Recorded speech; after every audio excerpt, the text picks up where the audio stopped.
Hello, and welcome to American Dreamland. I'm Max Chavez. I'm Misty Stone. And I'm Christopher Logan. Before we get to today's riveting exploration of another wonderful little bit of Americana, I feel it's only right, after all of my vitriol and hate, to be fair. In last week's episode on Eddington, I forgot about the amazing film The Bike Riders, which was the other Austin Butler film I could not remember, because in my mind I associated it more with Tom Hardy. But Austin Butler, still electric in that. Also, one of the gayest not gay movies I've ever seen. It's the best way to do homoeroticism without any kind of indication of romance or sexual tension. Bravo, director, who I'm not going to bother looking up because I don't remember. I think that's just Tom Hardy's whole vibe. Misty, are you there? I am here. I am a little tired because I drove to Colorado and back for a wedding. But I did get to stop at in Nevada, Lovelock Cave. Chris and Max, do you know the lore of Lovelock Cave? I do not. I do not, no. So, it's throwback to Giants real quick before we get into the Mothman. Lovelock Cave is an archaeology site, and rumors have it the native tribe there killed a cannibalistic giant tribe that was stealing their women and children and eating them. They were tall, covered in ginger hair, and the Native Americans were able to push them back into the cave and burn them in it. And allegedly, they did find mummies, but it was before they started digging up artifacts in the cave, it was a guano mine. Yeah. And a bunch of people stole the mummies, and even a fraternity allegedly stole a mummy and boiled it down just to the skeleton. But they did find a 15-inch sandal. This just reminded me of, around the turn of the century, all these, those weird Victorians. Oh, no, I think it was even before then. It was before Victorians. It was, 1700s. They're, because after the Napoleonic Wars, these Europeans, rediscovered Egypt and just started stealing a bunch of shit. And they steal these mummies and use them for, medicine. Oh, that was a thing. Yeah. They, 19th century Europeans did that Futurama joke where Fry eats the, 10 million year old emperor as jerky. They were so, I don't just mean the whole, here's our weird racist worldview, we're just gonna force to conform when we discover things about other cultures. It was also just, completely just, random and arbitrary, just, I don't know, they used this thing because, they feared the light and equality of the sexes. Just bizarre ass things that, and then they would also just their racist stealing. There is still a diplomatic issue between Greece and Britain because Britain just stole a bunch of stuff from Greece in the 1870s. Yep.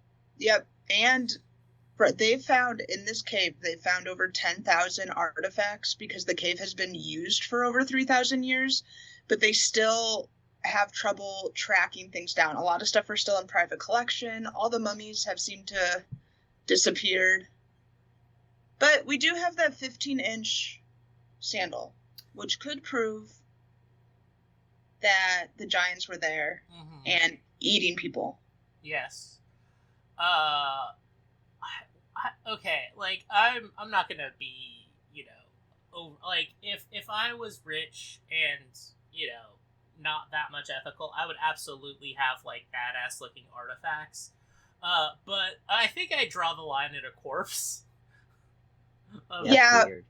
It is weird, and it's pretty awful, because I went down a rabbit hole one day of people who, because you know how some people want to buy human skeletons. Isn't that a thing on Tumblr? Yes, I think it was a Tumblr thing.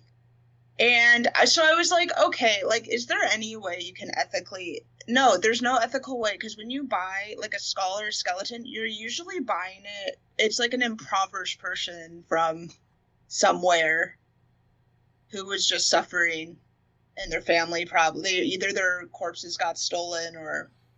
I mean, back in the day, they would just steal bodies. Or was it a case like Mel selling his teeth? Yes. No, the government stole his teeth, remember? Yeah. But yeah, the gravediggers of, speaking of Victorian England. And then, does anyone remember there was that body, what is it, the Body Works exhibit? Like... Yes! They still have it. I saw it when I visited my friend in Houston. Like, you had to pay extra, so I didn't actually see it, but they still have it in Houston. Did they ever determine whether, like, and I'm probably mixing stories of, like, the specifics, but it was, like, if not, like, Uyghur dissidents, it was just, like, the corpses of political prisoners that the Chinese government executed and then just made art with? Like, did we ever get to the bottom of that? I don't think so. I think there was also a woman who claimed one of the corpses was her son. And I don't know what came out of that either. Well, folks, this is... Alright, well, today's episode is on Mothman. Speaking of death. Yeah, speaking of death. And giants. Yeah. He's pretty big. Famous. Okay, so, the first reported sighting of Mothman was reported in the Point Pleasant Register on November 16th, 1966. And I'm going to quote the story here. Two Point Pleasant couples said today they encountered a man-sized, bird-like creature in the TNT area about midnight last night. Sheriff's deputies and city police went to the scene about 2 o'clock this morning, but were unable to spot anyone. Steve Mallet of 3305 Jackson Avenue and Roger Scarberry of 809 30th Street described the thing as being 6 or 7 feet tall, having a wingspan of 10 feet and red eyes, about 2 inches in diameter and 6 inches apart. It was like a man with wings, Millett said. It wasn't like anything you'd see on TV or in a monster movie. So that was the first sighting. So, just a note, about 30 years older than the Chupacabra. Yeah. Yeah. So, definitely disappointed that's where I put my chips on an ancient creature that we've adopted. On November 15th, 1966, two young couples from Point Pleasant, Roger and Linda Scarberry, so it's just another, like, the story was, reported first in the Point Pleasant Register, and then several other local newspapers also picked up the story. So, there were several more reported sightings after that, just around Western Virginia and, Eastern Ohio. And apparently, during this time, John A. Keel was also, trying to investigate these sightings. So, some of the Mothman witnesses claimed to have been harassed by men in black. Yes. So we got the 3-letter agency connection there. One of the men that claimed to have seen Mothman also claims that Mothman had something to do with his $350 German Shepherd named Bandit disappearing. So maybe the Mothman just has a thing for dogs. It's weird he mentioned the price, not my beloved pet Bandit. He paid a lot for that. $350 in 1966 is quite a bit. Yeah, that's a lot of money. But do you think it is kind of like an insurance fraud thing? If it's the Mothman stole my dog, who is worth, I don't know, 2 months' salary in this time frame? Probably. I mean, any way you can get it. Also, though, people out there think of animals very differently. Yeah, that's true. But several sightings from people in that area, and this all culminated in the December 15th, the collapsing of the Silver Bridge and the death of 46 people. So this incident kind of gave rise to Mothman being like known as a harbinger of doom, right? So being that there were so many sightings in that area, like leading up to this bridge collapse. So I guess I want to go back a little bit to like the Men in Black part of it. Yes.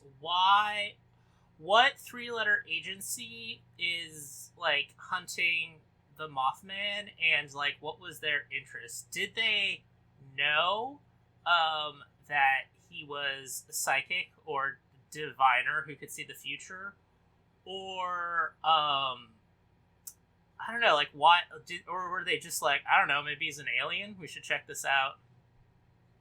I watched maybe I watched a documentary where this was like a 10-year-old documentary where they interviewed the people of Point Pleasant, and they discussed when the Men in Black came, and they were also saying that there had been UFO sightings at the same time, and that the Men in Black were harassing them and harassing their like local journalist in Southeast Ohio not to publish at all about the Mothman.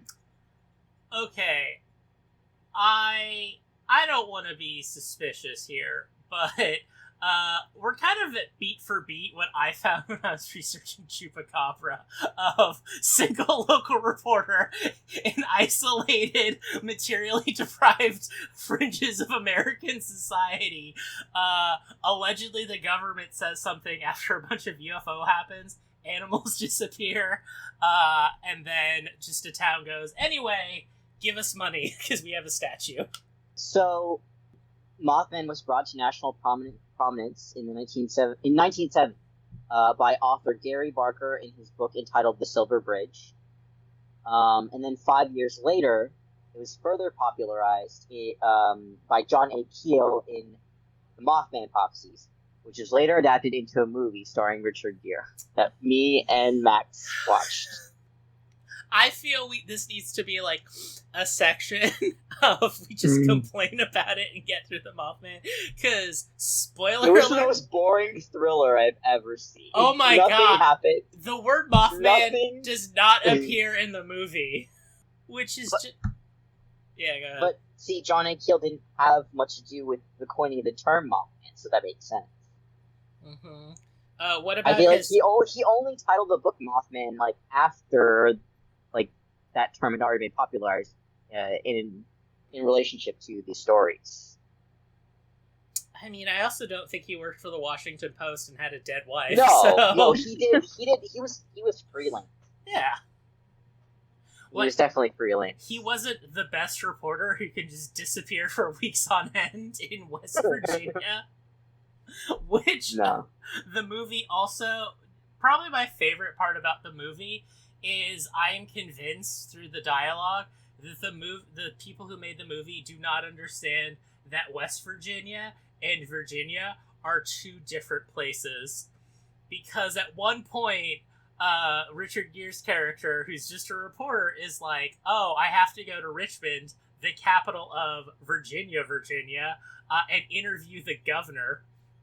And then he just finds himself in West Virginia, and is like, oh, yeah, something happens. And then there's something that happens where the governor has to come, and they say, oh, the governor's coming in from Richmond. And it's like, no, that's not the capital of West Virginia. And it's the same guy he was supposed to interview, who's governor of a different state. Love coastal elitism trying to speak to the common man. Right, because the capital of West Virginia is Charleston. Mm-hmm. Also very funny is apparently he's living in a shitty motel for the entire time, but there's also a Marriott in this town. And I'm just like, why doesn't he just live at the Marriott? Did he not have the money to live at the Marriott? I don't know. He's just like, he thinks he's just going to stay there one night, and then he's there for indeterminate amount of time for plot of movie. Maybe he's a frugal king. He said, I want to save my money. Agreed. Yeah. Alright, so, Mothman sightings then began being reported all across the globe. as he became a harbinger of doom. Like some examples include, he was sighted before Chernobyl. He was sighted in Japan before the 2011 tsunami. He was sighted in Salem, West Virginia before a particularly strange string of child disappearances. He was sighted right before the Mexican swine flu outbreak of 2009. He was sighted in Moscow right before the 1999 Russian apartment bombings. And I listened to Art Bell's interview of John Keel, and during the interview, Art Bell, before the interview, Art Bell said he didn't really know anything about Mothman. And during the interview, he was reminded of this image that he had of a giant bird-like creature that was photographed in the aftermath of 9/11. I think I'm gonna put the clip of Art Bell talking about this picture because it's classic Art Bell. He starts talking about it right after the ad break and the bumper music's still playing, and it's "In the Air Tonight" by Phil Collins. It's so good. I think I'm about to knock your socks right off, folks. Listen to me closely. You heard John say pterodactyl earlier in connection with this disaster and with the Mothman. And I would like for you to go to my website immediately, artbell.com, because the moment I heard that, I remembered this photograph that I got that still staggers me. And if you'll just go to What's New, it will take you to the appropriate place. It says bird image from 9/11 photos, ? And just scroll down. And below John A. Keel's name, the last link says bird image in 9/11 pictures. Now you take a good look at this for me. And I don't care if you're one of those people who says, well, the bird was close to the camera. Fine. I don't think so. It doesn't look that way to me at all. Looks to me like this bird was way back by the building where the photo was snapped. In fact, the enlargement, and no matter what you think about how close or far away this bird was from the camera, looks like a pterodactyl. I gotta say this is, I've already complained about a movie, and I guess I'll just be cynical. But this is my one big complaint about a lot of the Coast to Coast we've listened to, both for this show and then just for our own amusement, is 7 out of 10 times when they're talking about something, Art will go, yes, I have this photograph of this thing and I'll make it publicly available, which I do not deny, but I also don't think they're gonna keep up a website from 1995 with pictures. But it's so annoying that they'll just devolve into talking about these pictures that we have no context of and can't find because it's radio. Well, I went to his website today, and all the pictures are still there. I tried to find specifically the bird one, but I found it Googling it somewhere else. Anyway, so there was the movie that came out in 2002. Mothman has become a draw for tourism at Point Pleasant. They held their first annual Mothman Festival in 2002 when the movie was released. According to the event organizer, Jeff Wamsley, the average attendance for the Mothman Festival is estimated at 10 to 12,000 people per year. A 12-foot-tall metallic statue of the creature created by artist and sculptor Bob Roach was unveiled in 2003. The Mothman Museum and Research Center opened in 2005. The festival is held on the third weekend of every September, hosting guest speakers, vendor exhibits, pancake eating contests, and a hayride. And hayride tours of locally notable areas. Okay, 2 things I want to know. First off, why is a pancake eating contest part of Mothman? That's just a thing that happens. Yeah. It happens a lot here too. Just rural areas, just who can eat the most pancakes? Yeah. Or hot dogs. Yeah, okay. Well, pancakes is a cheaper version of that, right? Because pancakes are super cheap. So it's just an easy thing to do. Let's see who can eat the most of thing. Yeah, where I grew up, they always had a yearly pancake breakfast on the town bridge. Well, hopefully there's not a 6-foot tall man who shows up, because that could mean trouble for the attendance of that festival. I also saw in the documentary they have, during the festival, a Mothman pageant for the ladies. Oh, God. Nice. So... Hey, they're stimulating local economy. They are. It's pretty sweet. I mean, it's a small town. West Virginia, as many of us may know, is a very poor state. Mm-hmm. So I think it's really nice for the community. I was the other thing I was gonna say was a joke of, like, because it's not just that the first recorded sightings of Mothman were in this town of Point Pleasant, but because there was this horrific bridge collapse. The joke I was gonna make it's like Columbine High School having an official Counter-Strike team, but yeah, that's terrible. It would be horrible, and I don't think video games cause violence, but those dudes loved Counter-Strike. But I do want to say that this morning I did watch the last episode of It's Always Sunny in Philadelphia, which takes place in a dog track in Philadelphia, and it's a real bummer. So, like, great episode, but, like, yeah, I think a Mothman Festival's probably better than just them having just one dog track where it's just a bunch of horrible gambling addicts. Yeah. They seem to have fun. They interviewed the girl who won in 2010. She seemed happy. There's a whole Mothman dance and song that they make them learn and sing. What is the like? Is it like a TikTok dance, or is it like what's the style? The style is very, I'd say, rule, like, because they were doing, I would say it's like rule cowboy boots, like line dancing or square dancing. Okay. So, I don't know if we've talked about this. We may have alluded to it on the podcast before, but I grew up in suburban Los Angeles, and in 4th grade, we had a whole Pioneer Day square dancing thing. Chris and Misty, did you also have, like, a weird here's how to square dance thing?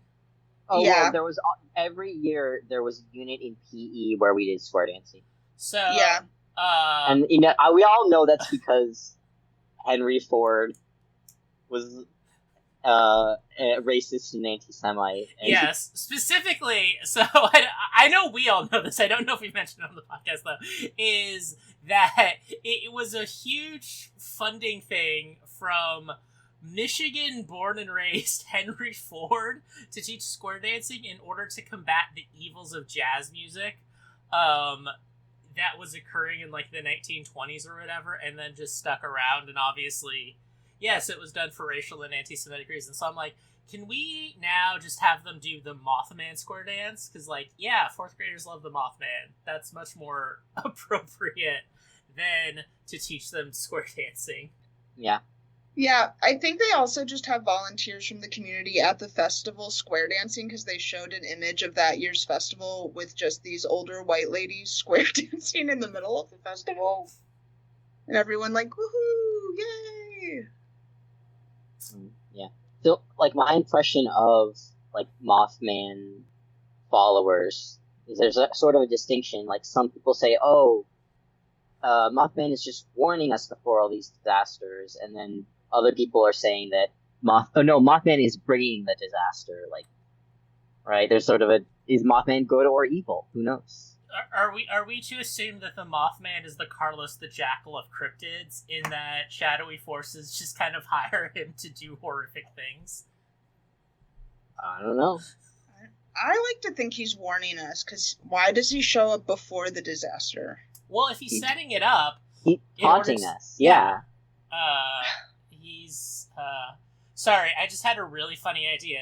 For those of you who don't know, Carlos the Jackal was, like, this extreme Marxist from South America who did a bunch of terrorism, and then everyone hated him because he was kind of a dick. So he became a freelance terrorist and would allegedly do all these things for, like, quote unquote like Palestinian liberation or to fight bourgeoisie capitalism in like Nicaragua or whatever. And then it was always like, because he was famous, he'd always do the terrorism and then go to a country that was enemies of the U.S. And then just live there. And like within 3 years, he would just like in Libya, he pissed off Gaddafi so much, Gaddafi kicked him out of Libya.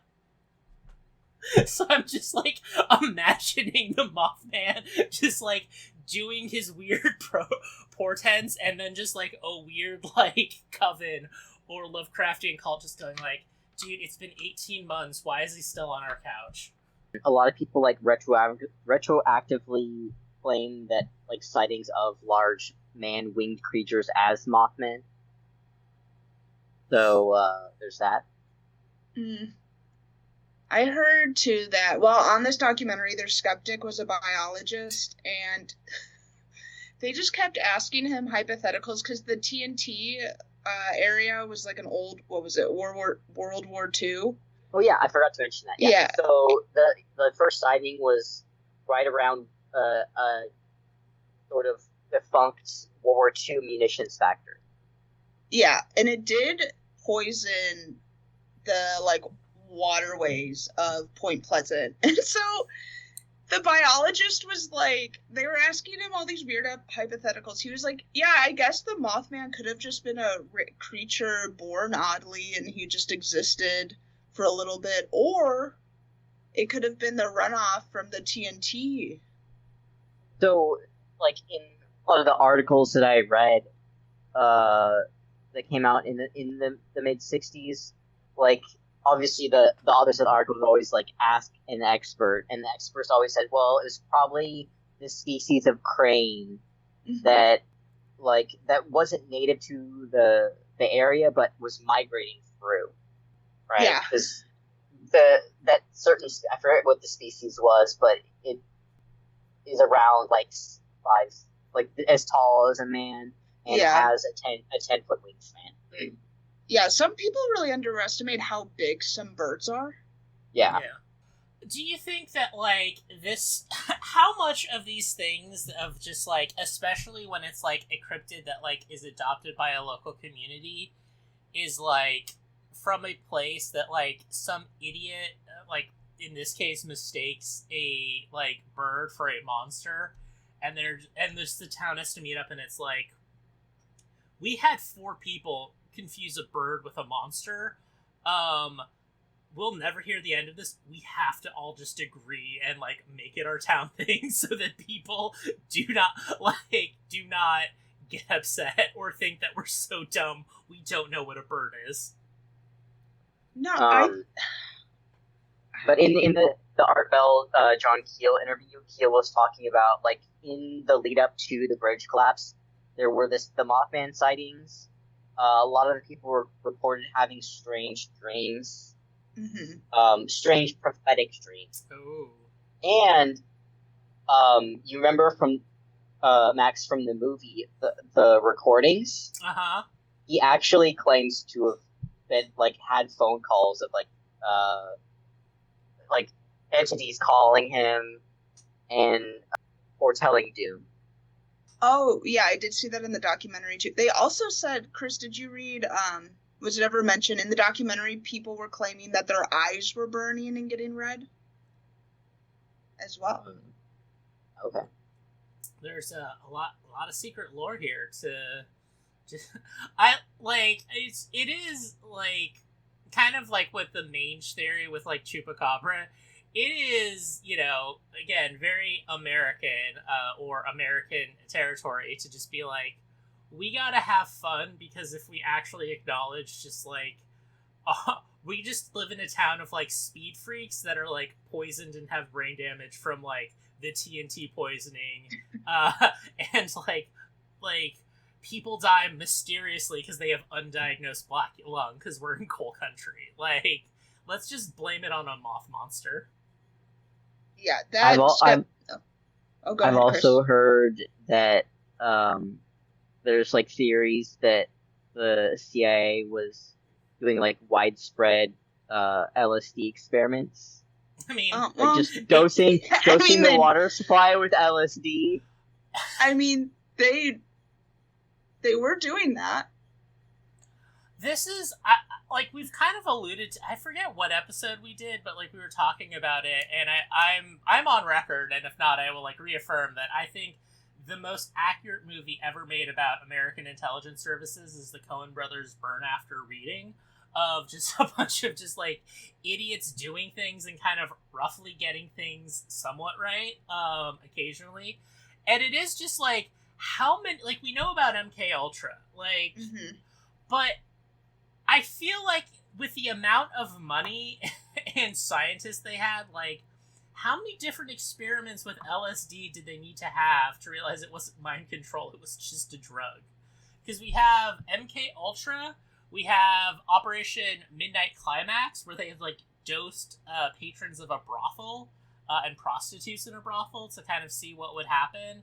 And then, obviously, now we're just, like, rumors of just, like, drugging a town in their water supply, like... The, we were talking about the TNT area poisoning their water supply. The biologist also said in that documentary, he was like, you know, these people could have just been hallucinating from the environmental things they were suffering from. That would make sense with the burning and your eyes getting red. I will devil's advocate this as well, because are we all familiar here with the Hat Man?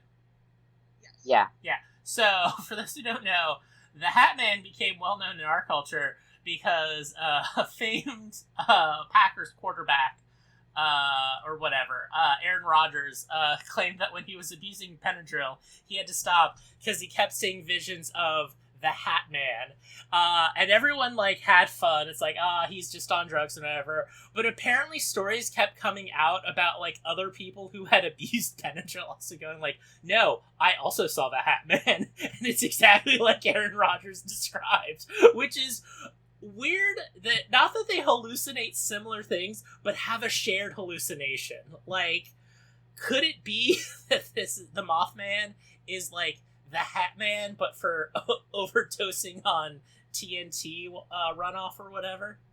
Who knows? I genuinely think in rural towns, especially in the 60s, because they weren't, brain rotted yet with the internet and were pretty rural, I think they genuinely believe they all saw the Mothman and became really passionate about it. I mean, what else are you going to do in the 1960s in West Virginia? Yeah, as someone who's been to West Virginia a lot, I like West Virginia. I don't want to diss on my West Virginians. But a lot of the towns feel half deserted. There's not too much going on. You can do a lot of cool hiking and whitewater rafting. That's what a lot of Ohioans go down for: camping, hiking, whitewater rafting in the mountains. But other than that, they're pretty small towns. Even the capital is only like 60,000 people. It's wild. So yeah, it is like there's that map going around because of all the redistricting stuff, and it's like, oh, these are all the states that have a smaller population than LA County, which is, again, it's so weird to think, like, where I grew up is, like, larger than, like, 38 states. And then, just, like, yeah, like, there's nothing to do. Like, who's gonna go there for, like, events and stuff? You're only doing it to do, like you said, hiking or whitewater rafting, which, like, you're with your friends, but is still a somewhat isolating activity. So... like, you might as well just be like, let's just create it's basically playing a game of like, what is it? What's that game? Gentleman's Corpse, or Exquisite Corpse, but like a whole state of just like, and I saw something with red eyes, and I saw it in shadows, and it had wings, and it was big. Yeah, and currently the population of Point Pleasant continues to drop. So right now there's only about 3,900 people living there. Jesus Christ. My high school was bigger than that. Really? Yeah, we had over 4,000 people. My graduating class was like 800. I mean, mine was my high school felt big, and it was 1,000 people. Yeah. Well, also to be fair, in the 1960s, the population for Point Pleasant was only 4,700. I mean, those 4,700 people knew how to get national attention. They did, and honestly, good for them. It's helped out. They still have a very successful festival going on yearly. You can take tours of you can go on the TNT bus tour. Here's what done killed our town, or at least our minds. I don't know if they let you, like, in that documentary 10 years ago, we got to go see one of the tours being conducted by one of the locals. I think he was the guy who started the Mothman Festival and owns the museum now.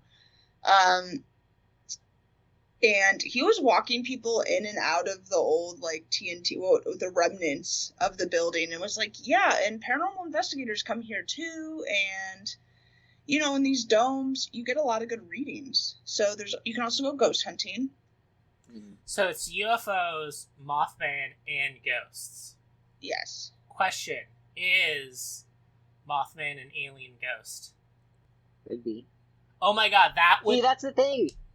Mothman can be anything. Right? Yeah, like, maybe he was one of the, maybe he's one of those, like, how in the Starseed episodes, he's one of those aliens that can't come down to save us? Mm-hmm. He's trying to warn us. I mean, I gotta be honest, like, I get there's, like, a prime directive or whatever, but I feel really bad if that man is trying to save us, because, like, admittedly, like, he's probably been able to avoid the worst atrocities. Like, there were no sightings of him before, in World War II. He avoided Sudan and Rwanda, so, there's that. But, like, it's still not a great track record to have Chernobyl, Fukushima, the, Chechen terrorist bombings in Moscow. Like, very low-key events that have, like, aren't, like, 9/11, but definitely, like, without those bombings in Moscow, like, Putin probably wouldn't have as much dictatorial, like, a lot of other things happen, but, like, those are partially responsible for why Putin is still the dictator of Russia, and, like, his ability to just attack the Chechens and Georgians and whatever. Or do you think he's like, I'm finally maybe we haven't had a good Mothman sighting in a while, because he's just tired. He's like, oh man, I'm gonna show these people how to have free, limitless, safe nuclear energy. What's the best plant to do that? This one in Ukraine. We'll have peace with all of that. I gotta warn the Americans that they need to update their infrastructure beyond the 1950s. Crap, this thing collapsed. Like, he's just over it. He's just caused too many accidents. I like this Reddit post that said, why didn't Mothman warn us about 9/11?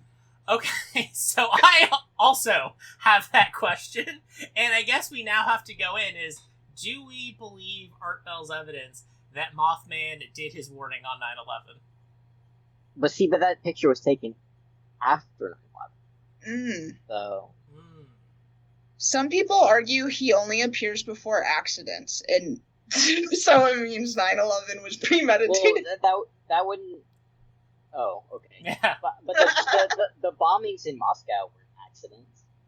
Yeah. I don't know. I'll be honest, I'm just vaguely, like, I am a bit more of a lib when it comes to, like, Putin stuff. Like, I'm not a Russiagate thing, but it's just, like, I don't know, I wouldn't be surprised if, like, there was, like, a mistake with those bombings or whatever. Here's the thing, though. As we all know, it is recorded fact, and I think the official position of the American Dreamland podcast, that Bush did indeed do 9/11. Facts.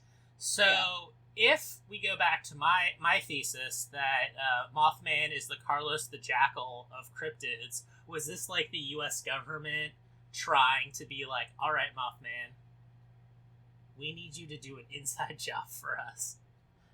And that's why he didn't show himself, because he was actually the one who did it. Yeah, he had to. He had to use through intermediate agents that the deep state had connections to. Now I'm just imagining like one of those like those old grainy videos of like an American defense official meeting with like Bin Laden and stuff, just Mothman hanging around in like the corner of the cave. Just kind of like nodding along with the plans and agreements as they're like shipping arms to the Mujahideen. Awesome. I want Mothman's autobiography, but it's just that Norman Mailer book about the CIA that's 1,400 pages and just lists all of their war crimes. Remember that Norman Mailer movie we watched the other night? Oh, God. I gotta be honest. We didn't even finish it. We did not we finish. Didn't watch the last 20 minutes of it. Just Was it like Tough Guys Don't Dance? Tough Guys Don't Dance, which, by the way, Moi, Chef's Kiss on Dumb title, is the perfect Norman Mailer title. It's just the dumb exuberance of a man who named his first novel The Naked and the Dead about, like, Iwo Jima.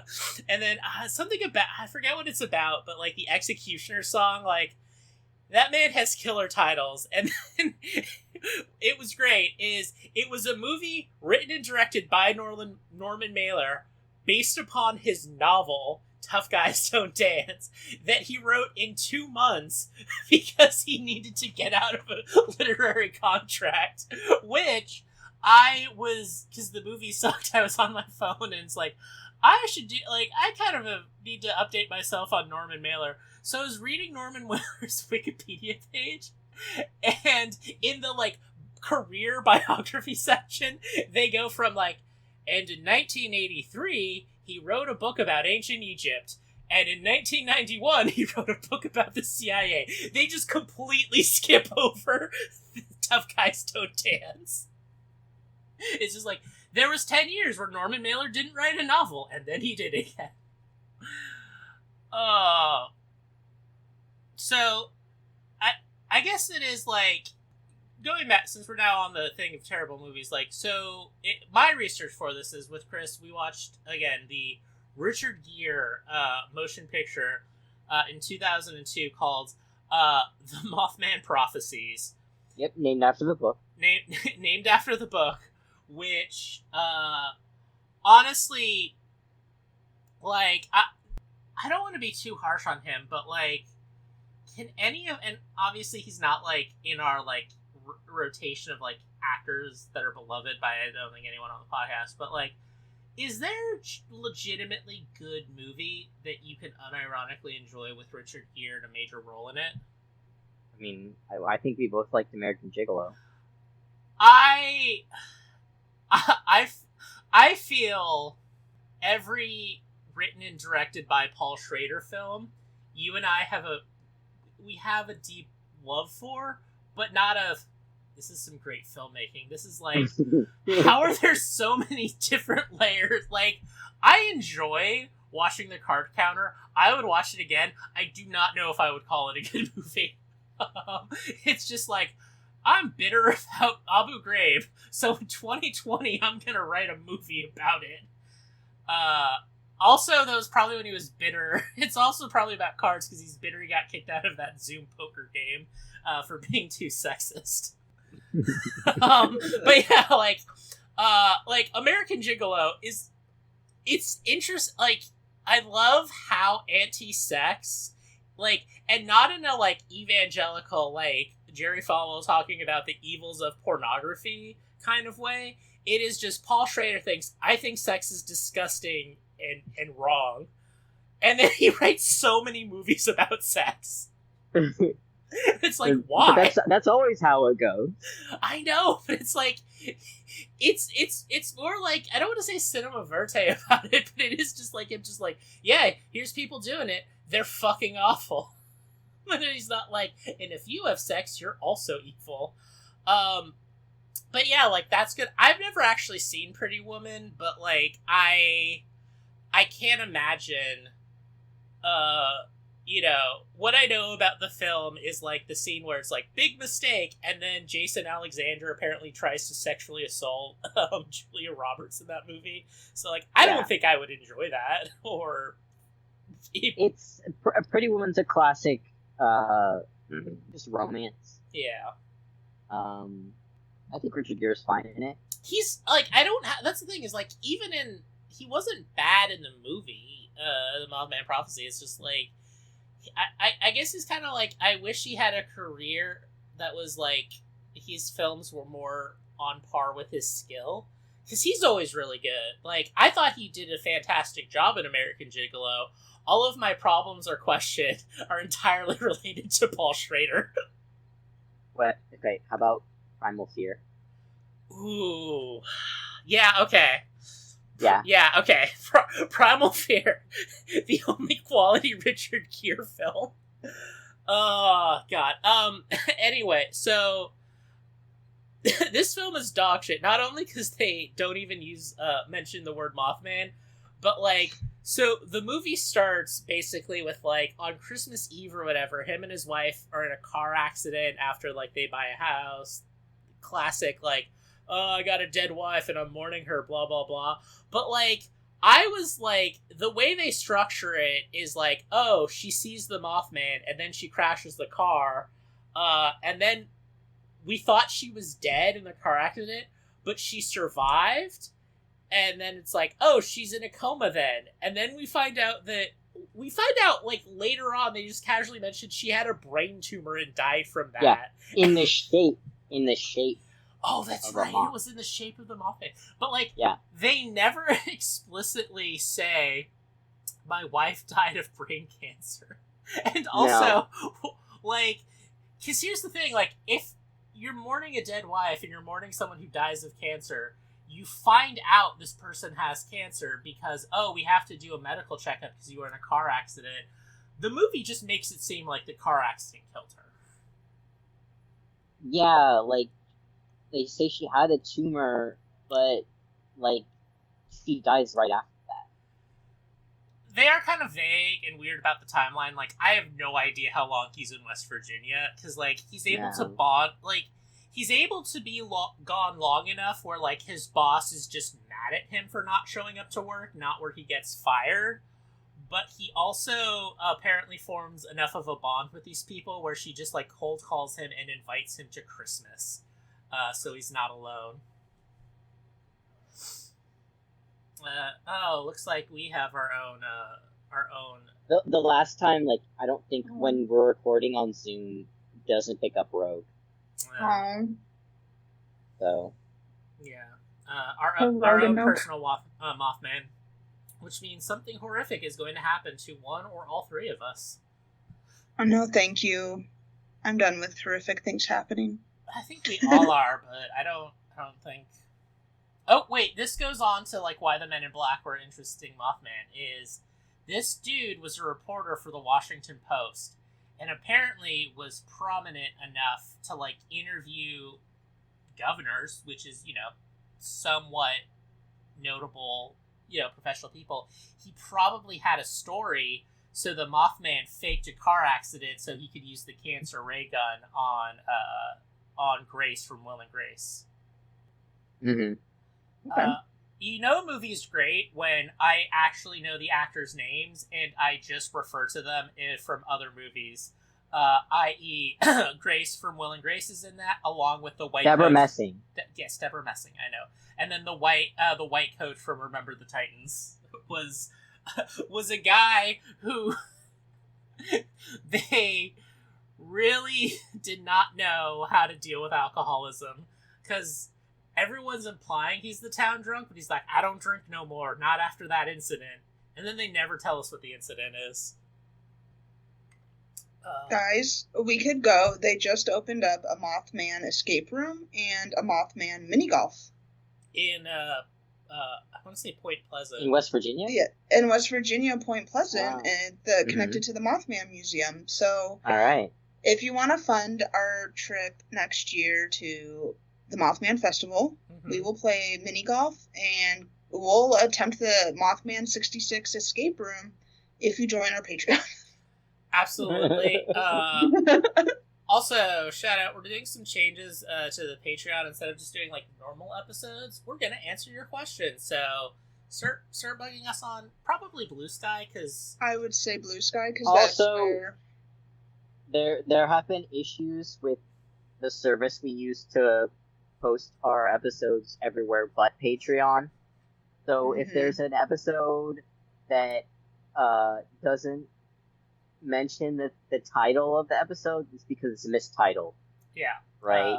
Yeah. But if you want to have a definite, accurate titles, you can follow us on Patreon for free. You can. Right? And then you'll know what our things are, including our probably one of the episodes I had the most fun with, which was our Pope's Exorcist episode. Because I just love talking about Pope's Exorcist. Well, that's a bonus one, though. Yeah. Right? I think it's paywall. You have to pay for that one. Yeah. Yeah, it's paywall. Yeah. You'd have to... yeah. But anyways. yeah, also, to show that Elon Musk is great at running a company, the reason we're not active on Twitter and why we did Blue Sky is not necessarily moral reasons. It's because we made a new account, and apparently those are automatically locked and protected until you have certain, like, karma or engagement. So, like, yeah, that's bullshit. I'm not gonna gamify Twitter. Sorry, y'all, I'm not spending my time. I am posting on Blue Sky, though, and I will respond to you on Blue Sky. I will also start talking about Pedro Pascal and when the new Survivor season starts, just like my hot takes on that. I think social media is Satan. I will not be on it. That's fair. See, I agreed with you until last week when I made a joke about a man who clearly has autism on South African Survivor, and 200 people were like, that was very comical, we agree with your point. And I got a dopamine rush that made me feel like God. So I'm back in it. But that's just Satan lying to you, like whispering in your ear. Yeah. Anyway. And according to Jack Chick, that's always a good time. You always listen to Satan. It's great. It's awesome. He was the first rebel. So I guess it is like, so what does the Mothman mean, and what does the Mothman represent about America? I think he exemplifies the fun we can have, and the joy from cryptids in rural America. I will build off of that. I have to include something slightly more cynical. If it's like, we as Americans love something to point to, like, why did Chernobyl happen? Could it be the poor infrastructure and inherent corruptness of the late Soviet Union? No, it was the Mothman. Same with 9/11. It wasn't blowback. It was the Mothman. But also, we use him as like, oh, the other we can point all of our problems at, but then also just sexualize the fuck out of him. Yeah, the blood of the Mothman statue. Just a real ass, just firm buttocks. I think it was in the Chupacabra episode. I edited in a song called "The Mothman Ate My Entire Ass," and because we make a joke about it, and that was one of the things that took me longest when I was editing that episode. Not the actual editing, but there were so many horny Mothman songs I had to go through on YouTube. Yeah. I would say he's probably one of the most sexualized cryptids, if not the most sexualized cryptid. Which is interesting because it seems like the only description we get from Mothman is akin to, like, the pictures, like the Art Bell things, and those are, like, blurry as hell, and, like, even the people who describe them are, like, it's not like Sasquatch where it's like, here's some clear definitive features. It's always very vague. So it's weird that he's the most sexualized one when, like, we know the least about him physically. Well, it's because we can project our desires onto him. And you know, Misty, I don't want to put you on the spot, but as our resident expert on monster fucking, what are those projections? I think his butt is very, even the statue, he's very muscular. He has a really nice rounded, tight ass. And I think it's the mystery, you know? We don't really see it. It's his glowing eyes. It's the mystery of his face. Now, does Mothman have a BBL? Because, Chris, you're into fitness. I'm aware of that. I have other people.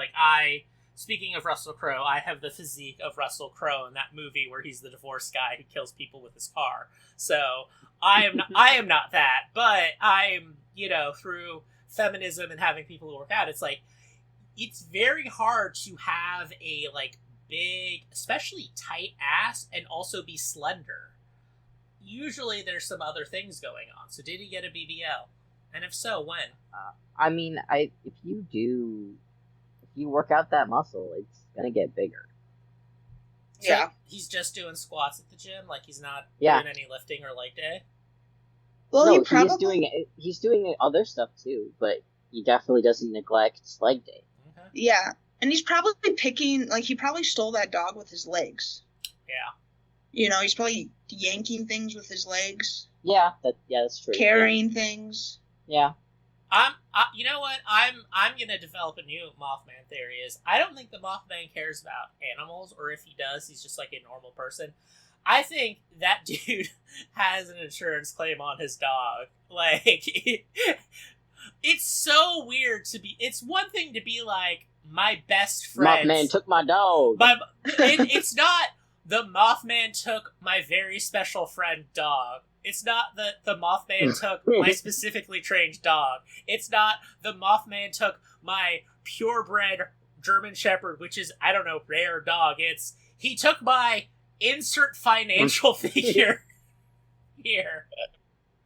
That's what the article said. I am not questioning this reporter. I am slandering this man who, if he did not raise dogs, if that was not his business, it's weird for him to talk about it in dollar and cents terms.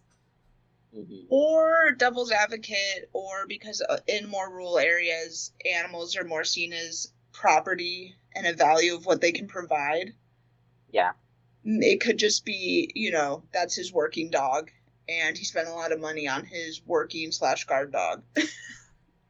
I guess I would also be suspicious if the Mothman ruined my $350 tractor.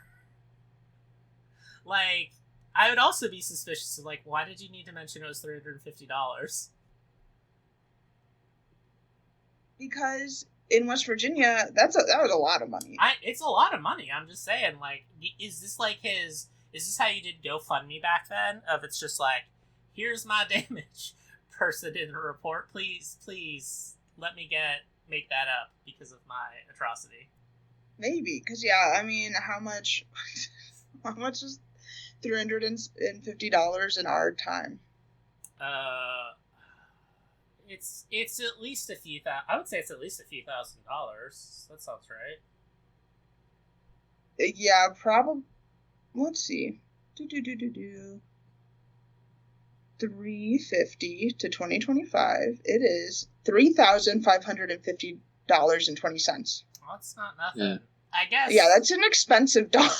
It's an expensive dog. However, again, I was 11, so my memory's a little hazy. But 9/11 cost us billions of dollars and caused a recession. So I don't know if that man is the first who should be getting compensation. And that's not even counting the forever wars it caused.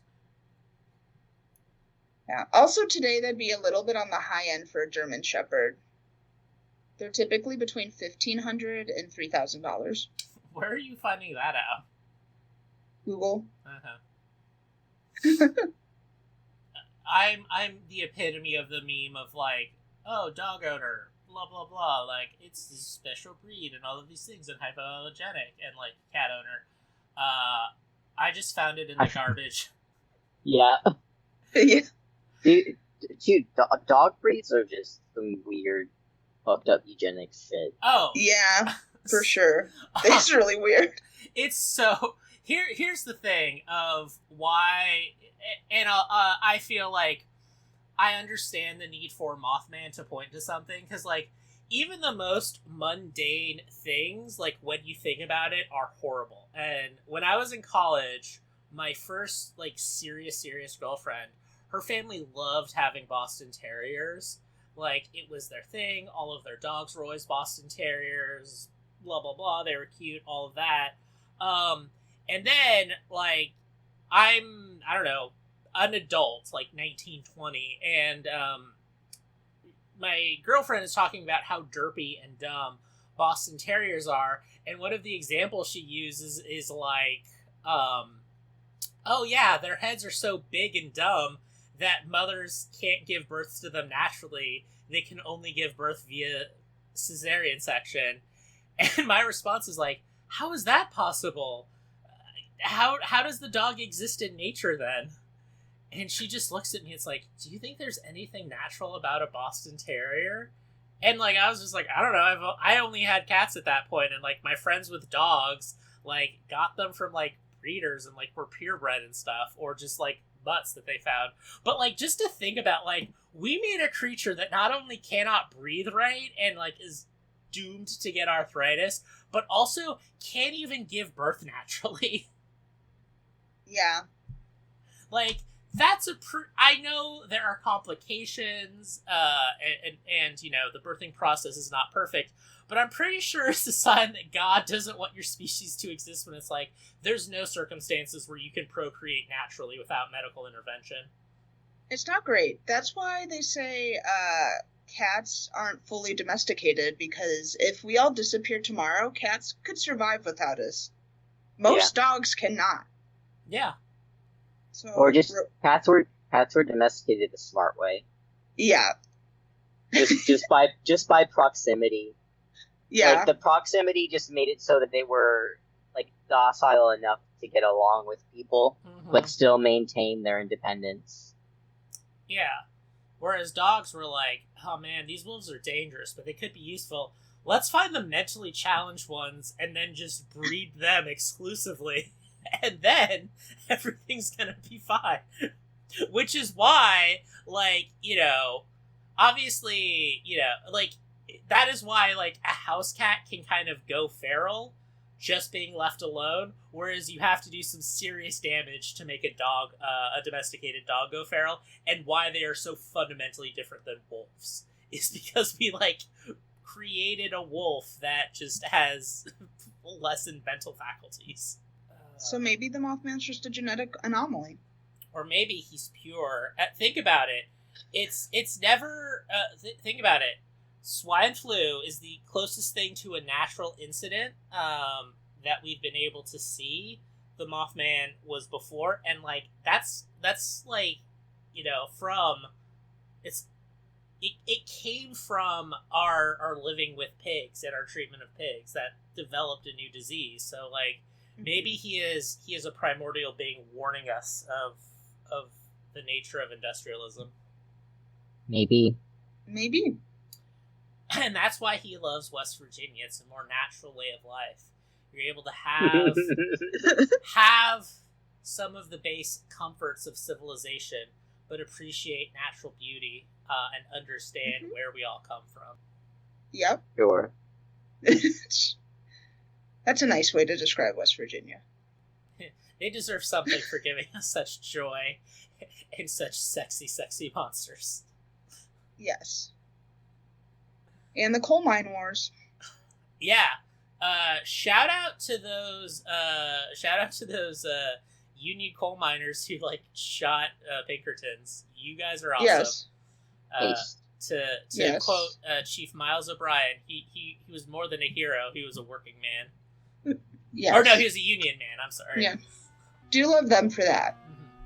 Yeah. I think that's a good place to end. Mothman and Unions are good. You should be horny for both of them in equal measure. Yes. All right. Mothman supports unions. All right. Yes. For American Dreamland, I'm Max Chavez. I'm Misty Stone. And I'm Christopher Locke. Another day older and deeper in debt. St. Peter, don't you call me, 'cause I can't go. I owe my soul to the company store. I was born one morning when the sun didn't shine.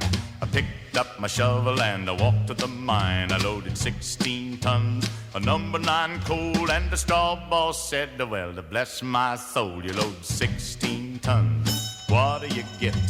Another day older and deeper in debt. St. Peter, don't you call me, 'cause I can't go. I owe my soul to the company store.